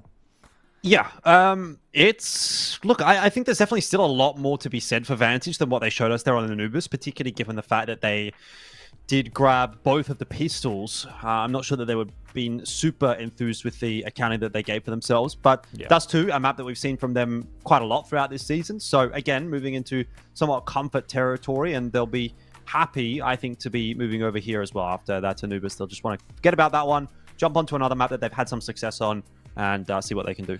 Now, the only thing that I'm kind of curious about is that are we going to see Mengovi prioritize that AWP more, right? On the CT side, we barely got to see that coming out from him. We had a lot of I'd say questionable economic decisions, to be perfectly honest, where Vantage was just continuing to throw bodies at the walls of a 3 versus 4, a 3 versus 5, and it's not going to work out too well for you on Dust 2 if you're not going to be coming in on the CT side with the full grenade sets, with the AWP.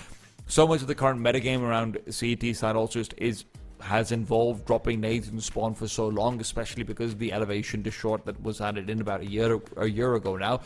It does feel like we're going to need to see a strategic reprioritization just in terms of how the money is distributed. Yeah, potentially. I do wonder, though, if we're going to get to see a little bit of a different brand here from the Vantage guys, because I didn't really ever feel like they got going. You know what I mean? They didn't ever really get going. Super, I've definitely seen look a lot better. Mingovi, obviously, now we're moving on to a map like Dust 2. Without AWP is going to be another key sort of talking point. And Swerzian, again, is going to continue to be our player to watch throughout this series. And like I said, I've heard good things. I want to see good things. We'll just have to wait and see. Now, I mean, again, the track record for Vantage on this map in ESL Challenger League, it's not amazing. It's not perfect. But the fact of the matter is that they do play it a reasonable amount. They actually played it against Mindfreak in their last series and lost on it 13-10. So, a pretty close scoreline, pretty close result. Don't want to read into that too much. Lots changed, obviously, over the last couple of months for both of these teams. But I think, again, I wouldn't be expecting a super one-sided matchup, which is more or less what I was saying about Anubis. I don't think it really changes too much when we go here into Dust 2. I'm curious, though, about whether or not we maybe do see, a better performance from our Korea player to watch coming out, right? Swerzian obviously did go a little bit out of it, and you've hyped me up, right? You've made me excited. Like you said, don't really see too many European players coming into the Australian region. Sometimes you do see those, players from Vietnam, Hong Kong, and whatnot. Less so the Turks. So looking forward to seeing how exactly that one shapes out. Still, I am also quite curious about how this one actually goes for Mindfreak in particular, because for me, it's like, hey, I know Anubis is a map that obviously Vantage has played and whatnot, and it's good to look convincing on this, but Mindfreak showed me what they can do on Anubis, even at Pro League, right? And I might be reading too much into that one map versus Eternal Fire, but it is a lot for me. Dust 2 is where Mindfreak has struggled, and Vantage have found comfort in, and they've struggled in almost every single way, right? They've struggled domestically, they've struggled, they've lost to House Pets, they've lost to Art of War, they've lost to Rooster, and yes, perhaps Rooster should be on paper better than them, but I am curious about what adjustments they've made ever since coming back from Pro League. Has this been something they've done some homework in for? Are they still struggling? Are there other areas where they thought they wanted to focus? That's always one of the interesting things about seeing a small region team coming back after a big LAN. Yeah, I mean, and another interesting angle for this series as well is that you talk about coming back from a big LAN. Well, we go into a big LAN tomorrow as well for both of these teams, right? Like, there are not that many LANs rolling around in ANZ, and tomorrow, actually, we won't get to see Mindfreak and Vantage play because they are Group B, but they will be playing on Friday, and there's a reasonable chance that they will play against each other in that LAN as well. So, same group. Different opening matchup. They don't verse each other in the opening matchup, but they are in the same group, so they could run into one another. So a 2-0 here from Mindfreak would, I think, go a long way. They would have then 2-0'd them earlier this year, 2-0'd them here, and then they're going on to play them on LAN on Friday or Saturday at some point. So already, a little bit of a thing to think about for Mindfreak and for Vantage as they go through this pistol with some gusto as far as Mindfreak is concerned. Some nice shots in from Gump so far, and that's not going to slow down at all. He gets 3. Easy pistol. Yes, the bomb plant goes down, but that's got to be a welcome sight for Mindfreak finally getting themselves a pistol round win.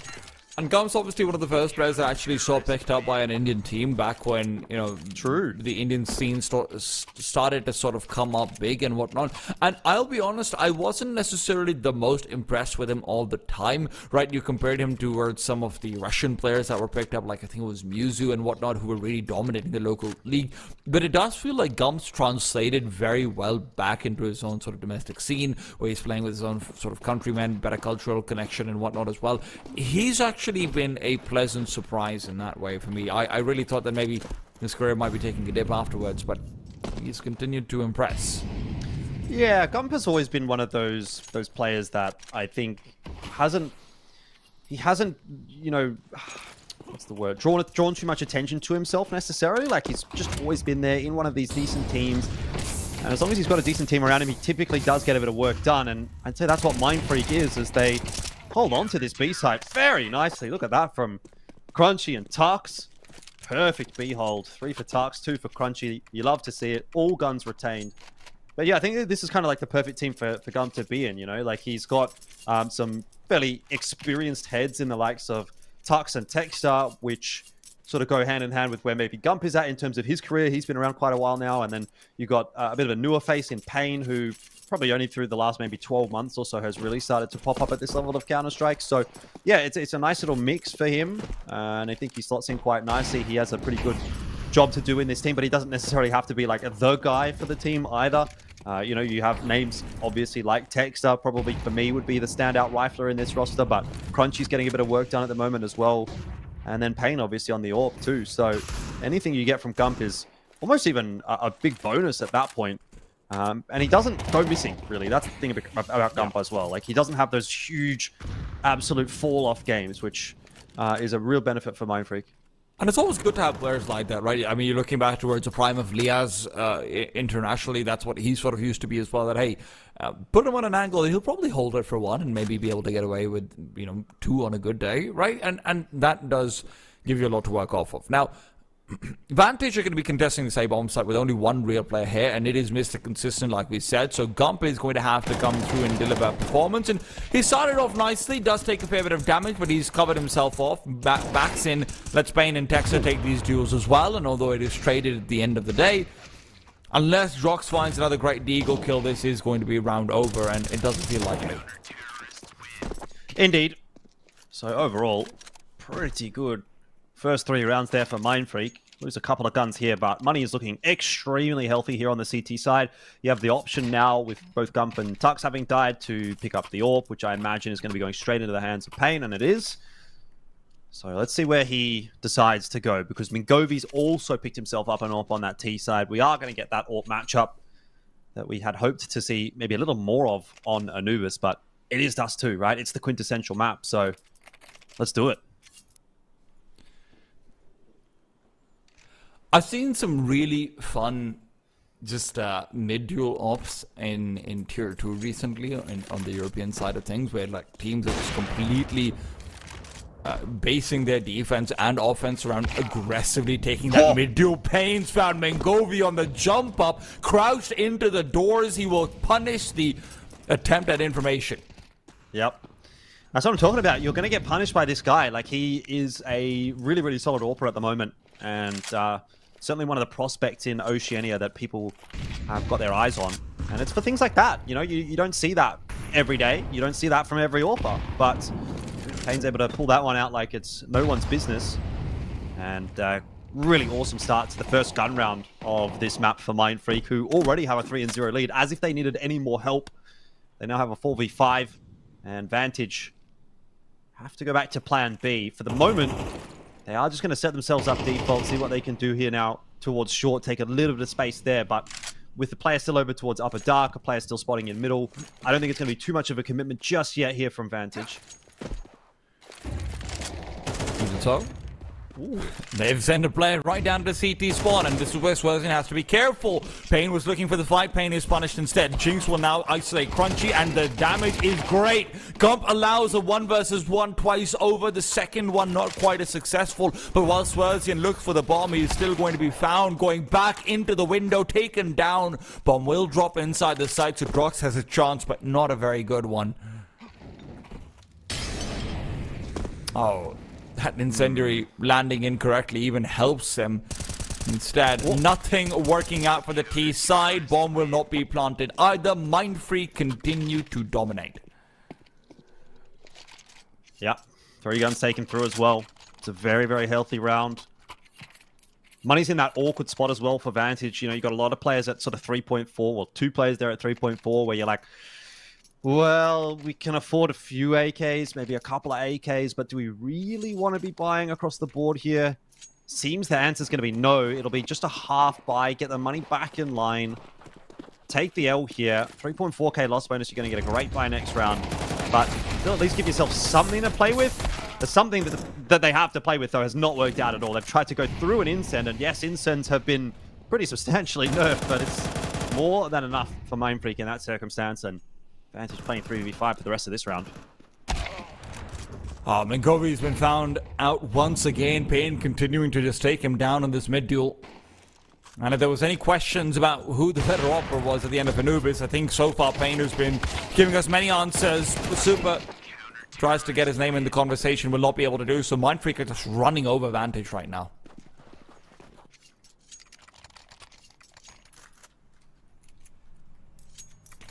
That is very true, and a very needed tack timeout from Vantage at this point.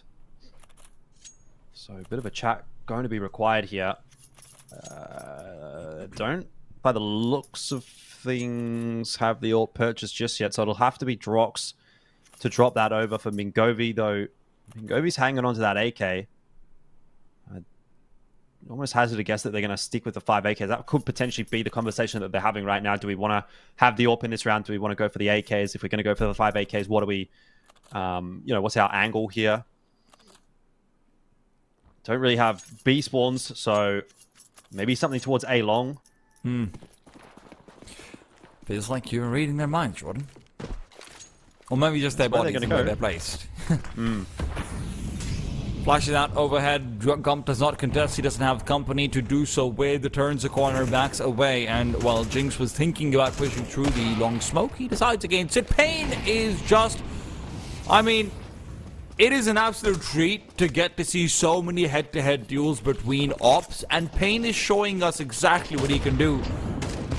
Super interrupted by the grenades as well. The bombardment continues, the flashes in their faces, and while Gump is going to fight from behind utility, it is Payne to continue to make a difference and more. Ooh. I mean, he nearly finished it off right there himself, but certainly has done enough. Swerzian is in a really rough spot. Has managed to swindle his way into CT spawn, but that is covered off nicely by Crunchy in the end. And 6-0 is going to be the scoreline. This is starting to get a little dangerous for Vantage.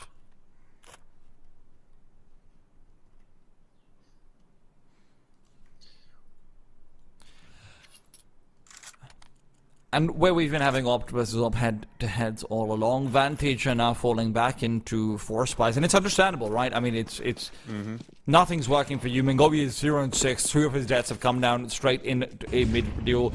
Super is 0-6. Jinx is 1-6. You've got 3 players who, unfortunately, just not in the game yet. And to be fair, everyone else isn't too far in either. Yeah. No, I mean, it's really looking grim for Vantage at the moment. And again, it will start with an opener for Mindfreak. And you can see how confident Mindfreak are at the moment. A push through Upper Dark, a push out at Bedroom as well here for Gump. They are really looking to take control of the extremities of the map, and they have been able to do so, which is essentially funneling Vantage into this A short push. Gump's going to have a little bit of a look on the timing, and he might have heard some steps there. He's actually found this timing perfectly as well. It was briefly checked, and still for Mingovi, even though I think you could argue he probably had a favorable duel there. He's not able to get the better of Gump. It's just not coming together right now for Vantage.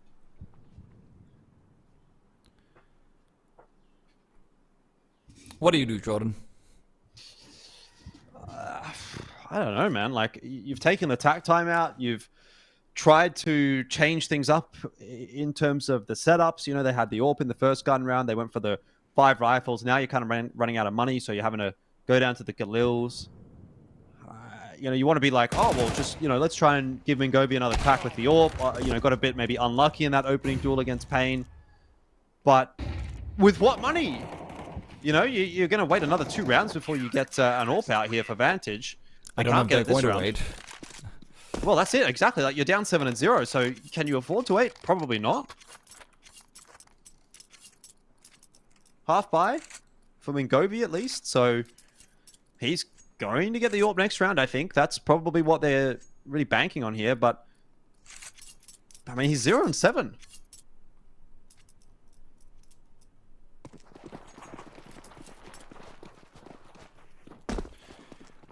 And he's not the only one, unfortunately. It's a V-rush. We know this means it is do or die, and so far they have chosen the latter. Not a single kill found, and it is a disaster, Jordan. 8-0. I think it might be time to, maybe call for like the double tactical timeout. Head in your face, head in your hands. Not head in your face. Your face is in your head. Other way around. The face is in your head. Yep, that's true. Look, that B rush went about as well as the first B rush that they attempted as well. What is there to really say about this map? Mingovi 0 kills, Super 0 kills, Jinx 1 kill. Like, you've got what? You've got 7 kills in 8 rounds. Look, on average, this is a team with, 0.898 KD, right? KDR. That sounds like it's good, but it's a collective team. Unfortunately. Yep, 7 kills in 8 rounds. I'm honestly surprised that Mindfreak don't have any players that have already hit the 16k cap. Somehow they're churning through the cash anyway. I mean, you're buying util at the start of the rounds, right? Otherwise, Payne would have it. Yeah. I guess that's true. He should save his util. Because he doesn't need it, let's be honest. What is that smoke for, Payne? Just kill them. Buddy, you've been doing that all game long. Play to your strengths. God damn it. Why are you so bad? Well, Molly's going to force Texter away. He will jump back up on the trash. He's lost Payne, so this could start to get a bit worrisome. But the Molly, the damage, it should be scary for Vantage, and it is. Texter gets one with the Molly, then a headshot on a super. Comes there to cover off the rest. It was maybe for a brief little window. Looking like it could be something for Vantage when that initial entry onto Payne was hit, but then nothing in the end once again as they just capitulate. Gump's been making such good decisions. And look, I know it's a 9-0 and it's a stomp and everything. Guys, I get it. But I do want to give him his flowers because it feels like every time he's taking a peek, he's doing it like off the back of his own teammates. He's doing it when he knows his teammates are going to be nearby to throw utility. He's doing it when he knows his teammates are going to be nearby to trade if he dies. Very often gets a kill, backs off, doesn't overcommit for more after. Like, dude, this is just ideal anchoring performance, and when you've got Payne on the side, it's not just a cherry on top, it's a whole ass chocolate. Well, I like chocolate. I'm much more of a fan of chocolate than cherry. There you go. Well, looks like he's going to get another crack at it. And easily deals with Jinx. 1 by 1. And walk into the scope of the AWP.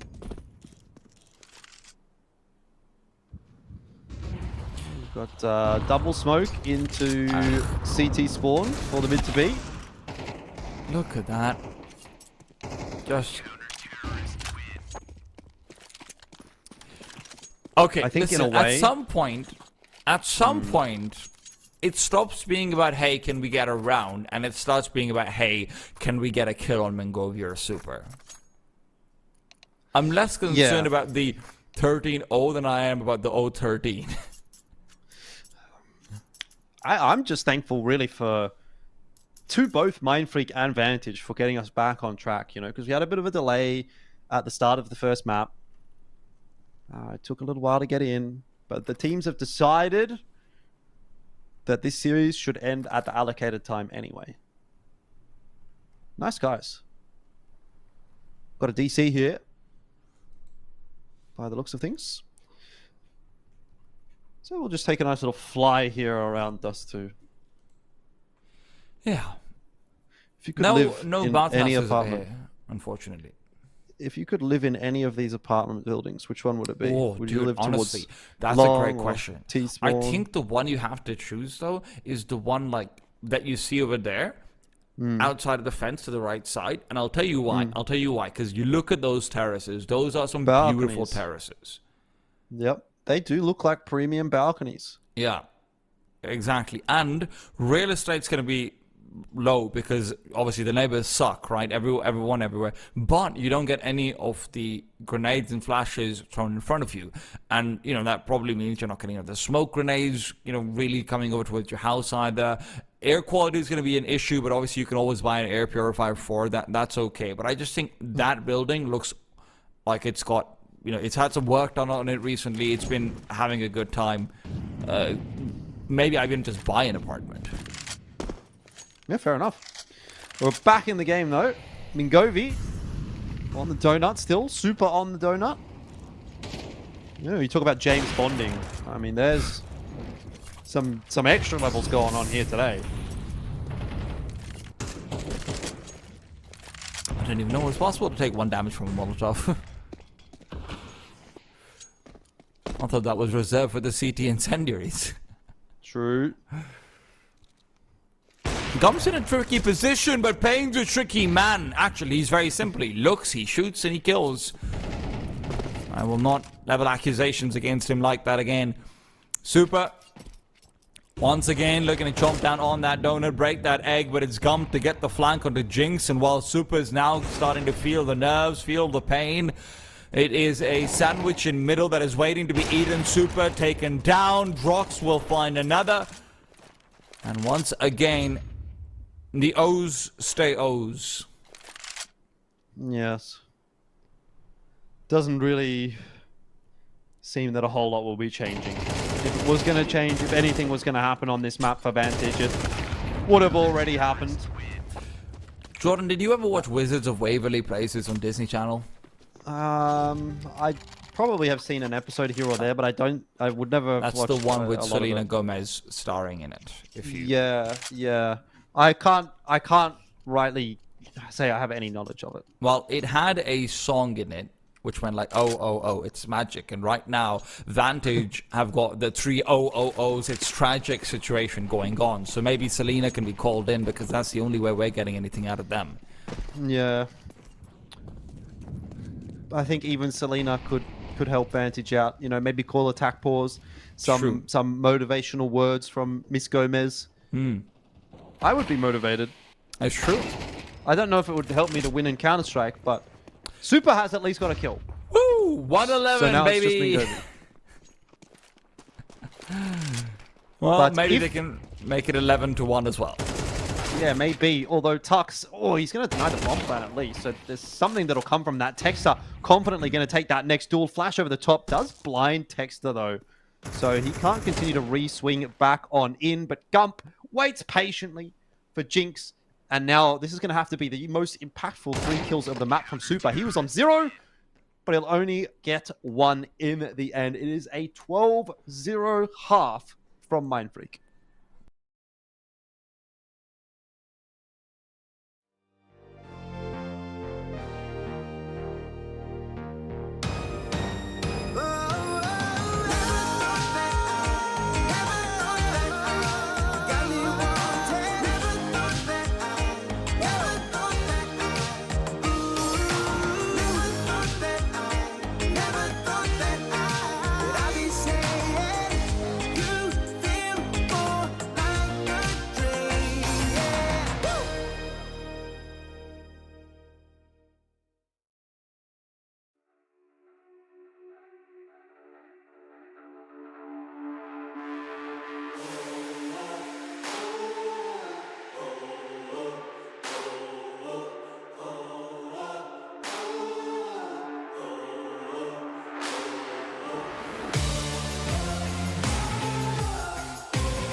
Look at what criminal. I never lose, I'm bulletproof.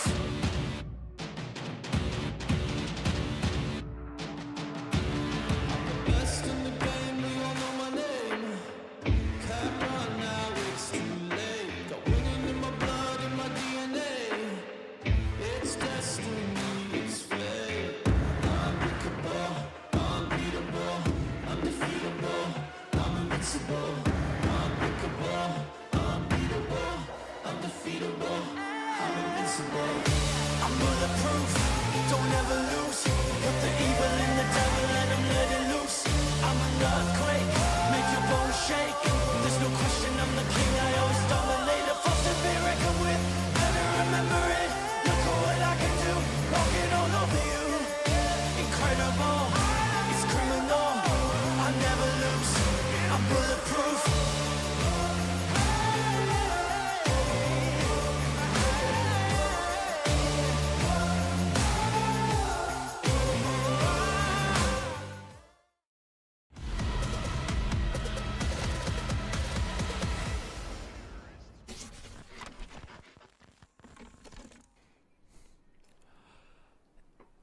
Look, we all know what you're thinking.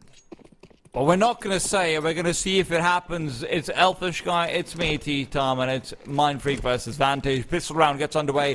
Mindfreak looking to close, and it is Super, who reminds everyone that he's not just a one-hit wonder. But will he be a two-hit blunder? Yeah. We'll see. Mindfreak getting a lot of nice space. There is a decent flash in there from Vantage that will slow them down, and I'm quite intrigued to see what this flank situation is going to look like in mid, because you do have Crunchy barreling his way up short. He's going to get one. Chance there for two. It's not quite whiffed. He gets it done in the end, and Mindfreak, they're going to do it. They're going to do it. Mingovi. This is the time to get the kills. He's 0 and 12. Here we go for 3. Mingovi with the dualies. Can he get it done? Can he save the day for Vantage? Or is it going to be the embarrassment of a 0 and 13? It is. He's gone 0-13. Mindfreak have gone 13-0. And Vantage have just been absolutely boomed on Dust 2. It's hard to argue that isn't the worst performance individually I've seen in Counter-Strike 2. Right, I mean, from Mingovi coming through, lots of AWP duels given up to him, Bane destroying him. After that, did feel like he caved in a little bit, and when he doesn't have that backup, when you don't have that parachute, it just doesn't really get better from there. Unfortunately, Vantage was just clearly outclassed over here on Dust 2, and Mindfreak showing us exactly why they are very often international representatives of the region. Oh yeah, that was something. I mean, that's probably the worst time for something like that to happen as well, I'd have to say, for Vantage, because as I was mentioning during this matchup, both these teams are going to be playing at the Defrag Invitational over this weekend. They're in the same group. There's a decent chance they're going to play against one another.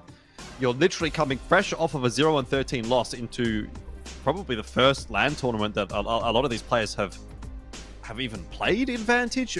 Now that I'm even thinking about it, let me have a quick look back at roster again, just try to jog my memory in case, but either way, it's not a good time, right? And I think that's the important bit. Could be a win taken out of the sales, while Mindfreak will be happy to take that win. And this is what's very important about teams coming back from international appearances. They want to dominate. They want to show everything they can do. And Mindfreak is exactly that. It's just a quick reminder that, hey guys, you might have been memeing on us internationally, but wait till we come home and we whoop your behinds. Yeah, that was very much what happened. And feel a little bit bad about this, but we do have to check back in with our Kadir player to watch. And I can't imagine it's going to be a pretty picture here. This is for the series. 15 and 31. So, Swazian, the talk was big. The talk around the town was big, but the scoreline tonight was not. But in many ways, you have to remember, he was one of the highest performers for the team. Right? So maybe we've done it right. Regardless, so group standings right in front of you. They've been updated. You know what to do in that. Just keep an eye out about who's going to be first, if anyone can dethrone Rooster or not, while Mindfreak climbs back into safety. We're going to be throwing it out to an end. Remember, guys, ECL is great because it's not just one region, it's all the regions. And Asia will be on in about an hour and 5 minutes or so. So make sure you're tuning back in for that one. It'll still be me, T. It'll still be Jordan Elfish Guy, and we'll still be having a great old time over here on Twitch stream of ESL. So be back in just a bit. See you guys then. Think you've seen it all? With Faceit Watch's Point of View Selector, you can experience the game from any pro's perspective. Use the multi-view feature and customize the stream with up to 4 angles. Control what points you see while earning rewards. Drops are activated and lucky winners will receive Faceit points. And if you ever miss a match, VODs are now available. Get instant access to demos with multiple POVs and commentary. Watch it, control it, face it.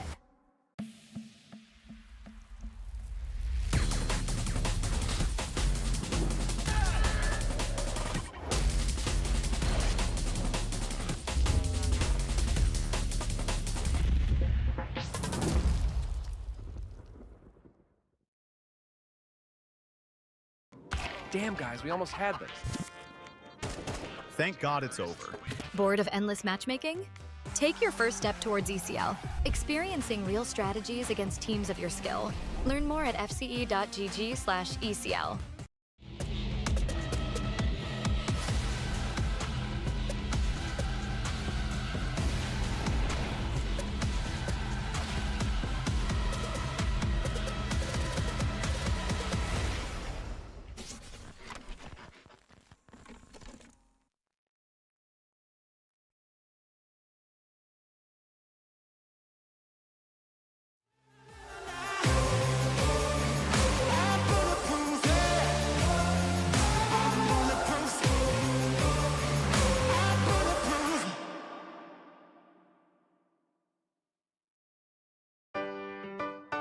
Yeah. La la la.